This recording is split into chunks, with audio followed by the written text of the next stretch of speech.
गिराते हैं, हम लंका पर चढ़ जाते हैं और रावण मार गिराते हैं। हम भारत देश के वासी हैं और भारतीय कहलाते हैं। उसने मुंह की सदा खाई जिसने हमको ललकारा। हम भारत हैं, भारत हम हैं और भारतीय धर्म हमारा और भारतीय धर्म हमारा। ऐसे देश का जज्बा, ऐसा देशभक्ति का जुनून, ऐसी क्रोध की ज्वाला जली थी हमारे देश के वीरों के अंदर जिस समय ब्रिटिश सत्ता ने हमारे देश को गुलामी की जंजीरों के अंदर जकड़ा था। उस समय देश त्राही त्राही कर रहा था और जहां देश की जवानी एक तरफ ऊँग रही थी, वहां भारत देश के वीर जवानों ने उस समय अपनी क्रोध की ज्वाला को भड़काया और भारतीय तिरंगे को लेकर के उन्होंने अंग्रेजों की छाती पर फहरा दिया था और अंग्रेजों को मजबूर कर दिया, ये देश भारत है, भारत देश के वासी है और इस पर राज करने का अधिकार भी भारतीयों का है। इन गैरों को, तिरंगियों को यहाँ से निकलना पड़ेगा। ये क्रोध की शक्ति क्या होती है, आपको एक घटना बताते हैं। बात उस समय की है जब वीर सावरकर लंदन के अंदर अपनी मीटिंग कर रहे थे। एक हॉल के अंदर वो मीटिंग कर रहे थे, उसके बाहर अंग्रेजों की एक पार्टी चल रही थी। उन्होंने बड़ी ऊंची आवाज में म्यूजिक चलाया हुआ था। इधर वीर सावरकर मीटिंग लेते, उनका शोर उनकी मीटिंग में बाधा पैदा करता। वीर सावरकर ने दरवाजा खोलकर देखा कि कौन शोर मचा रहा है। सामने कुछ अंग्रेज नवयुवक अंग्रेजी धुनों पर नाच रहे थे, लेकिन वीर सावरकर उस समय हैरान हो गए जब उन्हीं के बीच में एक भारतीय नौजवान जो अंग्रेजियत में रचा बसा नाच रहा था। वीर सावरकर ने पता लगाया पूछो कि कौन भारतीय है। पता लगा कि मदन लाल ढींगरा है जो भारत से आकर अंग्रेज यहाँ लंदन में पढ़ाई कर रहा है।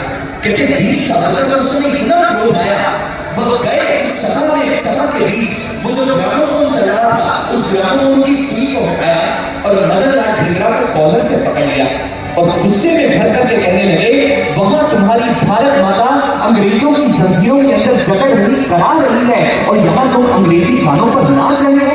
अरे शर्म आनी चाहिए तुझ पर, तुम्हें खुद को शर्म आना चाहिए। तुम जैसे बालक को जन्म करके आज भारत माता शर्मिंदा हो रही होगी, उसने कैसी संतान को जन्म लिया।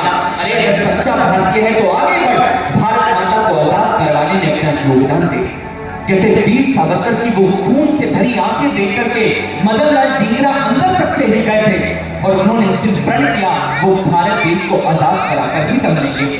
नन्ही सी उम्र में उस समय वीर सावरकर से प्रेरित होकर के मदन लाल ढींगरा ने एक अंग्रेज ऑफिसर की हत्या कर दी और बदले में इन्हें फांसी की सजा सुना दी गई। 17 अगस्त 1909 का वो दिन था। मात्र 23 साल की आयु के अंदर मदन लाल ढींगरा को अंग्रेजी अदालत ने फांसी की सजा सुना दी। फांसी के तय दिन से एक दिन पहले वीर सावरकर मिलने के लिए जेल में गए मदन लाल ढींगरा से। मदन लाल ढींगरा ने उस समय कहा, भैया आज तो भारत माता मुझ पर शर्म नहीं कर रही होगी ना।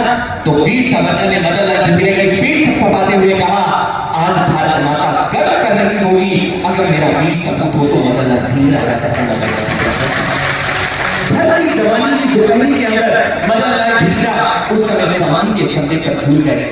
भगत सिंह, राजगुरु, सुखदेव, ऐसे कितने वीर भक्त हैं जहां आजकल के युवाओं को क्रोध नहीं आता। क्रोध आता है तो स्वार्थ के लिए। अरे क्रोध कैसे किया जाता है अपने देशभक्तों से सीखिए। कहते उस समय जिस समय भगत सिंह को फांसी की सजा हुई तो भगत सिंह की मां उससे मिलने आई और कहने लगी, भगत सिंह मैंने तो तेरी शादी के सपने संजोए थे कि मैं एक दुल्हन लेकर के आऊंगी,